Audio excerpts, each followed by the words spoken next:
Disclaimer. These are just my opinions. If you have a different opinion from me, that's really cool. I'd love to hear it. Let me know what your thoughts are, what your ranking is. Just as long as you're respectful of my opinion, of others' opinions. It's just an opinion. So we all have our own, we all think differently, and it's totally okay for us to all have different opinions and for us to disagree. So just be respectful in the comments. Love you guys. This is also a spoiler warning. I will be talking about Multiverse of Madness, Moon Knight, Hawkeye, Spider-Man No Way Home, all the Phase 4 projects. So if you don't want any spoilers, if you haven't seen any of those, click away. Thank you.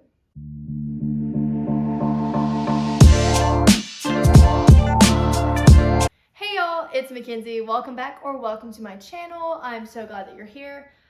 So recently I posted a TikTok ranking the Marvel Phase 4 project so far.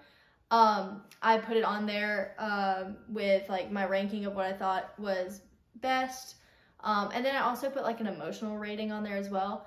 But I figured, you know, I can't share my thoughts and opinions really on that short of a video. So I thought I'd make a YouTube video going through my ranking and talking about why I put certain movies and series in the ranking the way I did and just my thoughts on them. So I hope you guys enjoy, stick around, and let's get started. Okay, I will say, I have loved all of the Phase 4 projects in Marvel, in the MCU. I've enjoyed all of them, so none of these are like, this one sucked or anything. I don't think any of them were bad. I'm really excited for what Marvel's doing and for what they're gonna keep doing, so just keep that in mind. This is really hard to rank. But yeah, let's just jump right in. So at the bottom, number 11, is the What If series. So What If was a very fun series. I really enjoyed it. It was easy to get into. There were short episodes, you know, and Marvel really gave us like fan theories, just other random theories coming to life. They like gave us scenarios of like, what if this had happened instead of this? And it was really thought-provoking and interesting. And I remember at first watching and being like, what is the purpose? Like, is this just like for fan fiction? Like, kind of down, but you know, also like, is this canon? What is this or whatever? Then as the show progressed and as the storylines started melding with one another, you could kind of see the actual connection. And I really enjoyed how like each episode sort of like converged at the end. I really, really enjoyed it. And it's hard to compare it to the other live action things, in my opinion. That's why I have it at the bottom, is because it was animated. They did give us a lot of good content, good stuff in there. There were some episodes that I didn't really care for some of the storylines or things like that, but overall, I thought it was a good series. I gave each of these a personal enjoyment ranking. Like, might be a little different than what I have ranked like in like best order and all that, but this enjoyment rating that I gave was a 6.5 out of 10. I enjoyed it. I thought it was good. Yeah. Let's move on to the next one. So at number 10, we have Eternals. Now, I really liked Eternals. I thought it was a good movie. I liked the characters. I loved the visual effects. Like that gold, I don't know, just showing their powers in that way was super cool. I really liked it. It was definitely a more serious movie, I believe. And I will say, there were points where I kind of got lost. With that many main characters, it gets hard to keep track of the different storylines, and I just felt like there were too many storylines going across each other at different times, so it was kind of complicated on, you know, what's happening now? Like, who are we talking about now? Wait, what's going on? Wait, I'm confused. Like, there was just so many interlying storylines within the bigger plot, and it just got to be a lot at some points. However, they did give us really good characters. I love the actors that were in it. They did a good job. I also think that this film really set up some of the future of the MCU, so I do think it's important. It was a little slow at times. It takes a little while to get into the film, so it can lose people. The post-credit scenes, though, amazing. So excited about those. Overall, I would give this film a 7 out of 10. It was good, like I said. It just was a little slow and a little complicated and not very clear at times. Okay, up next at number 9, we have Multiverse of Madness. Now, before I get into this, I just want to say this movie gets way too much hate. I personally really enjoyed the movie. I saw it the day before it came out. My local theater had a screening. I really enjoyed this film, and I think that Sam Raimi did a good job with putting these horror elements within the MCU. It was very different from what we've normally seen, but it was good different. I really liked it. Elizabeth Olsen's performance was absolutely phenomenal. She killed it. I loved her portrayal of Wanda in this film. I think that it was just a breakthrough. Like, I just loved her performance. I think she just nailed it. I also really liked getting to see the different Doctor Stranges and getting to see more into his character and into his personality. And obviously learning more about the multiverse. We need to know as much as we can. I also love the addition of America Chavez into the MCU. I think it was a great addition. She added a lot to the film, and I really enjoyed seeing her character. I do, however, wish we could have seen a little bit more character development, but maybe we will get to see more of that in the future projects. There were a few things I will say that I take issue with, and it's not really that much with the movie. It's with the marketing. So, as we all know, we got a good bit of stuff told to us in the trailers, and I think that the reason why the movie seemed so disappointing to a lot of people was because of the hype surrounding it. Some of that's our fault as fans. You know, we just get really hyped and we come up with all these theories. However, I do think that Marvel has a role to play in it. You know, Marvel gave us a lot of trailers, and they gave us a lot of information in those trailers. That's the key part. We knew about characters that were going to be in it, so there wasn't a ton of shock factor left in the movie, in my opinion. And it seemed like Marvel was capitalizing on the hype that Spider-Man No Way Home built, and they were trying to sort of maybe match the hype with Multiverse of Madness, but Multiverse of Madness isn't an Avengers level movie, and it kind of felt like Marvel was making it seem that way, especially when, you know, we have sources saying like the Loki series and the WandaVision series, they lead up to this, like they add to this and stuff. So whenever it wasn't connected that well to those series, it was kind of like, huh? Like, what's going on? So I think maybe that kind of had a role to play with it. Again, though, I thought the movie was done well. It was a little confusing at some points. The story wasn't completely clear at all times, but I do really think that it has some great scenes, it has some great performances, has some great characters, and the post-credits, I will say, the mid-credit scene, great. I'm excited to see more of Doctor Strange's adventures in the future, especially with this new character. New to the MCU, I should say. But the second post-credit scene left me honestly a little angry. I understand why Raimi did it. I get it. But I don't know, I was just expecting something. I don't know. Overall, I give this film a 7.5 out of 10. It was a good film, and I do think that it sets up a lot for the future of the MCU. I think it gives us a lot of good information. Also, Wong is the GOAT. Just right. At number 8, we have Black Widow. Now, I loved this film. Long overdue for Natasha Romanoff to have her own film. However, this film was great. I absolutely loved the story. I loved where it fell in the timeline of in between Civil War and Infinity War, kind of showing us what Nat was doing during that time. I love the addition of Yelena. Florence Pugh killed it. Such an incredible performance. It had emotion and heart and action, and it was so good. It warmed my heart. I loved it. It made me feel like Natasha was back alive, which ruined my life whenever I watched the post-credit scene. Anyways, I really loved the film. That being said, a few things I have to pick with it are that the visual effects weren't the best at all times.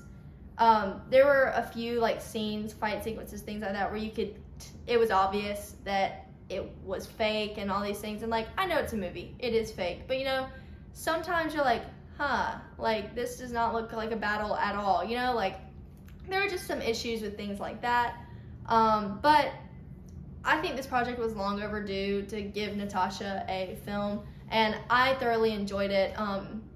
I really liked the emotion in the story and the characters. My enjoyment rating is a 9 out of 10 because I just love Natasha Romanoff so much, and I just think it was a great movie. Next, at number 7, we have the series The Falcon and the Winter Soldier.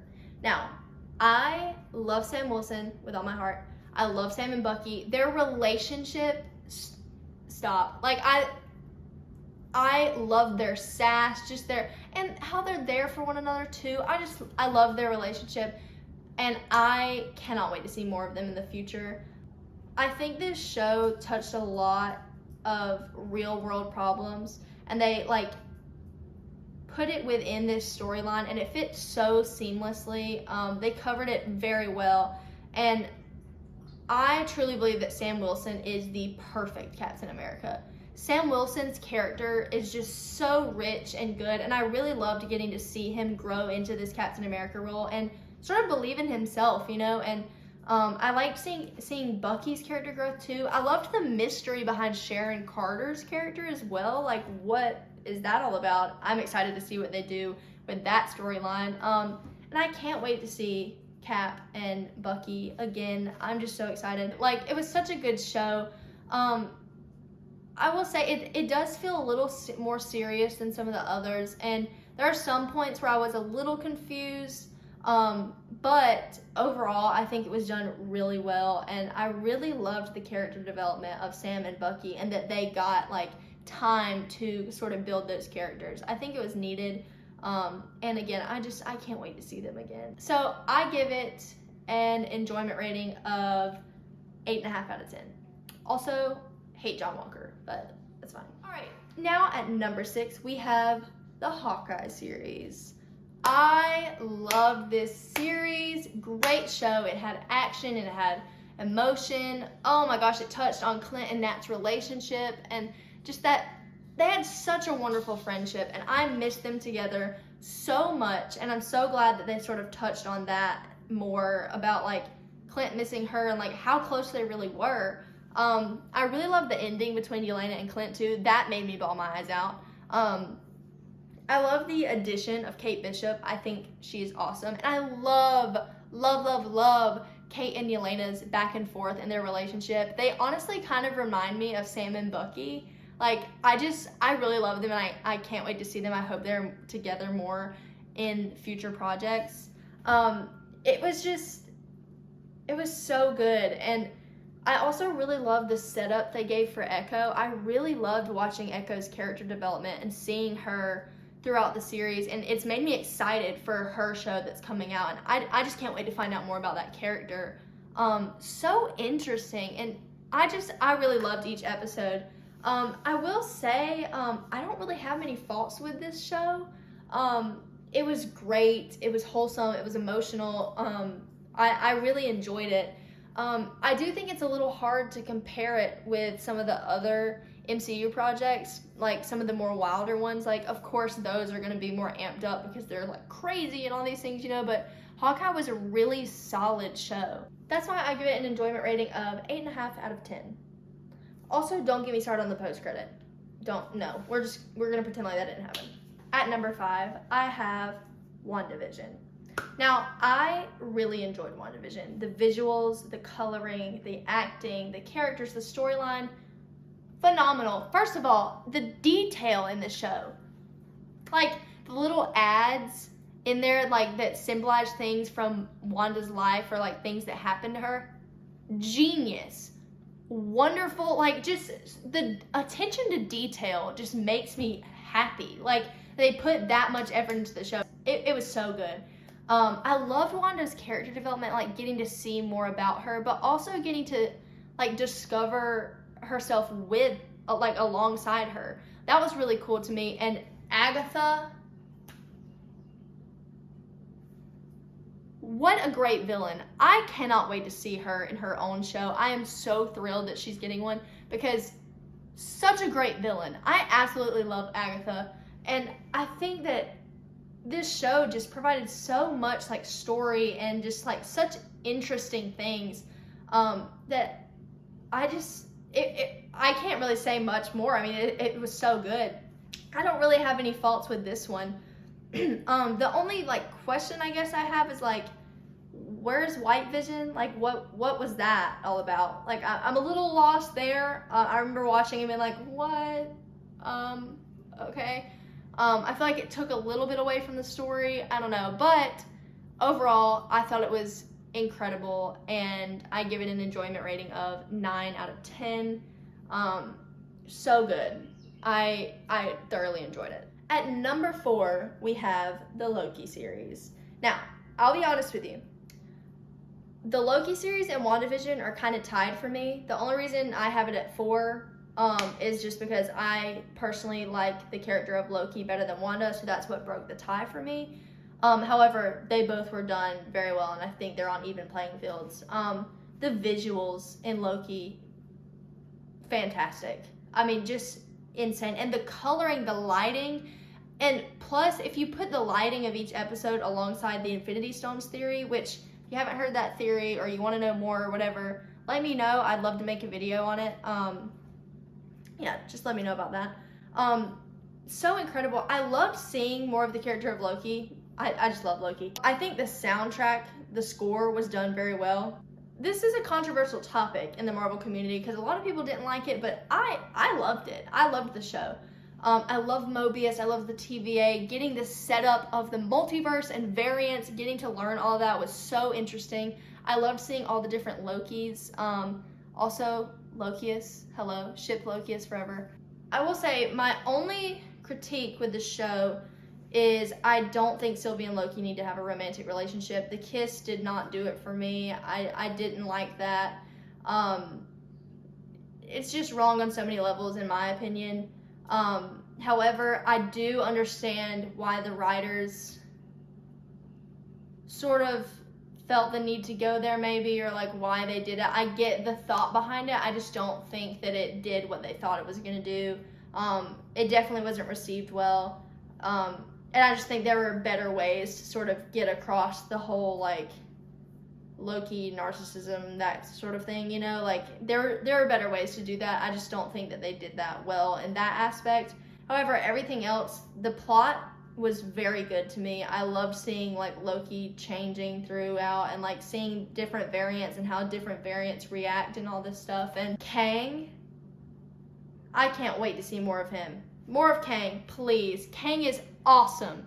So not what I was expecting. Like, it's like, I don't even want to call him a villain. Like, I know he is, but I'm like, Kang is just awesome, you know? Like, Kang is awesome. It's just, the Loki series, I just felt transported to a completely different world. And that was just awesome for me. I just think, like, the cinematography is out of this world. The acting, the performance, so good. I mean, what do you expect from Tom Hiddleston? It's always going to be amazing. And I just think, you know, Owen Wilson really nailed that role of Mobius as well. And like, I really loved the richness in all the characters. I give it a personal enjoyment score of 9 out of 10. And I can't wait for season 2. Coming in at number 3 is Shang-Chi. Like, this movie, what? Simu killed it. Killed it. When I tell you he killed it. Oh my gosh, the story was so good. The visuals, the fight scenes, the choreography was unlike anything. Just the quickness, it was so breathtaking. Like, I know I already said the visuals, but the visuals, the effects, just everything about it. The story was so interesting. And it's so different than other origin stories. I love it. It had love and just like, I loved the conflict in it. I loved Shang's parents. I loved Shang-Chi's sister. She's a baddie, first of all. His parents, their story, and Katie. Don't forget Katie, and a literal icon. Hello. The post-credit too, like, oh my gosh. I just can't wait to see how Shang-Chi fits into the MCU and like how they're gonna connect it, because I think that it's so wonderful and it deserves so much, and I'm so excited to see more about it. I honestly, like, I don't really have a negative. I mean, like, I can't really think of one. I mean, maybe it might be slow at the very beginning, like for like 2 minutes. But like, not even, that doesn't even matter. Like, I don't even care about that. Like, it literally was, it was just so good. I was thrilled while I was watching it. It was so incredible. I just absolutely loved it. I thought it was great. And I give it a personal enjoyment score of 9.5 out of 10. Number 2, the number 2 spot goes to Moon Knight. Y'all, this show had me wrapped around its finger. Oscar Isaac deserves all the awards. All of them. His performance, I have no words. Like, also Layla, the Scarlet Scarab, I was so shook, but I was so thrilled. She is everything, first of all. She is everything. Icon, legend, the moment, always and forever. Man, Khonshu, baddie. Taweret, baddie. Amit, don't like her that much, but baddie. I mean, we gotta admit it. It was so interesting, so different. It was so emotional, heartbreaking. Mark Spector and Stephen Grant's story is heartbreaking at its core, and it's so special, and oh my gosh, I loved it. I loved being confused. It wasn't like a confused of like, there's too many storylines. It was like, what's going on? Like, I'm trying to figure it out, like intrigue. I loved that we had to figure it out as Steven was figuring it out. Mark and Steven, wholesome, everything. The post-credit, phenomenal. Well done. Sets up the future. I hope we get more of Moon Knight because that post-credit was everything, and it is the perfect setup for future Moon Knight project, if it's a season 2, whatever it is. Also, Ethan Hawke, phenomenal villain. He did such a good job playing Arthur Harrow. Like, so good, so like manipulative and just malicious. Like, I loved it. Everything about this show, the visuals, the costume, so good. I don't know what else to say about it. One of the best shows ever. Like, personal enjoyment factor was like a 9 out of 10. Like, so good. Love the show so much. The moment we've all been waiting for. Coming in at number 1, we have Spider-Man No Way Home. Who would have guessed? This film was everything I could have wanted it to be. It had action, it had love, it was heartbreaking, it was emotional, like, it was nostalgic, it was just, so good. It was everything. It set up the future of Spider-Man while also like finishing Tom Holland's trilogy perfectly. Tom Holland gave an incredible performance, and I love all the Spider-Man, y'all. Seeing all of them together made my little heart melt. It was so incredible. I don't think I could have asked for anything more. It was heartbreaking, and especially the ending was sad, but like, I don't know how the movie could have been better. Like, in my personal opinion, I don't think I could have made it more perfect. It was perfect. I give it an enjoyment score of 10 out of 10. Like, I was on the edge of my seat the whole time. I absolutely loved it. The villains were awesome too. Like, getting all of them together, what a film. Alright guys, so that is all I have for this video today. I hope you enjoyed it. Let me know in the comments below what your ranking is, what your opinions are. Do we agree? Do we disagree? Just remember to stay respectful to one another. Thank you so much for tuning in, for watching. If you haven't subscribed, please hit that subscribe button. I have TikTok, as I kind of mentioned earlier. It's Mackenzie P20 if you want to go check me out over there. Thank you so much. I am so grateful for all of you, and I don't know what I would do without you. I hope you have a wonderful rest of your day. Love you so much. Bye.